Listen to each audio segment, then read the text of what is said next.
দ্রুত গতিতে হেলমেট না পরে বাইক চালানোর জন্যই ত্রিপুরায় পথ দুর্ঘটনা বেড়েই চলেছে, যার জন্য প্রত্যেক বছর অনেক মানুষকেই অকালে প্রাণ হারাতে হচ্ছে। তাই এবার নো হেলমেট নো রাইড স্লোগানকে সামনে রেখে বাইক চালক তথা আরোহীদের সড়ক নিরাপত্তা সম্পর্কে আরও বেশি সচেতন করে তুলতে বিশেষ উদ্যোগ নিয়েছে ত্রিপুরার পরিবহন দফতর। শুক্রবার রাজধানী আগরতলার রাধানগর মোটর স্ট্যান্ডের সামনে রাজ্যের পরিবহন দফতরের উদ্যোগে বিনামূল্যে হেলমেট বিতরণ অনুষ্ঠানের আয়োজন করা হয়। এদিন এই সচেতনতামূলক কর্মসূচিতে পরিবহন মন্ত্রী সহ উপস্থিত বিশিষ্ট ব্যক্তিবর্গ খোদ নিজের হাতেই হেলমেট পরিয়ে দেন বাইক আরোহীদের।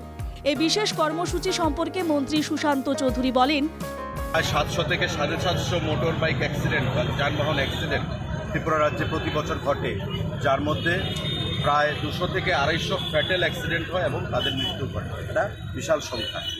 তো সেই সংখ্যাটা আমরা কমিয়ে আনতে চাইছি। আজকে একটা গুড জেস্চার। আমরা পরিবহন দপ্তরের তরফ থেকে এখানে টিআরটিসির চেয়ারম্যানও আছেন বলাইবাবু, আমাদের পরিবহন দপ্তরের commissioner, additional secretary, SP traffic আছেন, সবাই মিলে আমরা মানুষকে এই বার্তা দিতে চাইছি।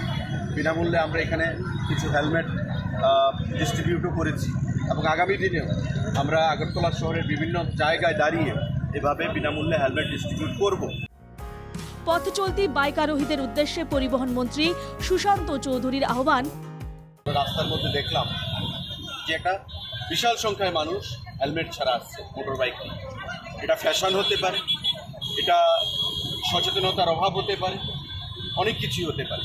আজকে তার থেকে বেরিয়ে এসে যাতে আগামী দিনে হেলমেট পরিধান করে সে পরিবার থেকে বের হয়, ঘর থেকে বের হয়, এটা আগরতলা শহরে হোক বা শহরের বাইরে হোক, তার জন্য এই বার্তা দেওয়ার জন্য আমরা আজকে পরিবহন দপ্তর থেকে টিআরটিসিকে সঙ্গে নিয়ে এই হেলমেট বিতরণ কর্মসূচি আয়োজন করছি। হেলমেট বিতরণী অনুষ্ঠানে এদিন পরিবহন মন্ত্রী সুশান্ত চৌধুরী ছাড়া উপস্থিত ছিলেন আগরতলা পুর নিগমের উত্তর জোনের চেয়ারম্যান প্রদীপ চন্দ, আগরতলা পুর নিগমের 12 নম্বর ওয়ার্ডের কর্পোরেটর শান্তনা সাহা, ত্রিপুরা সড়ক পরিবহন নিগমের চেয়ারম্যান বলাই গোস্বামী, ট্রাফিক দফতরের এসপি মানিকলাল দাস, সদর মহকুমার শাসক মানিকলাল দাস সহ অন্যান্য আধিকারিকরা। আগরতলা থেকে সুদীপ নাথের রিপোর্ট, এনকেটিভি বাংলা।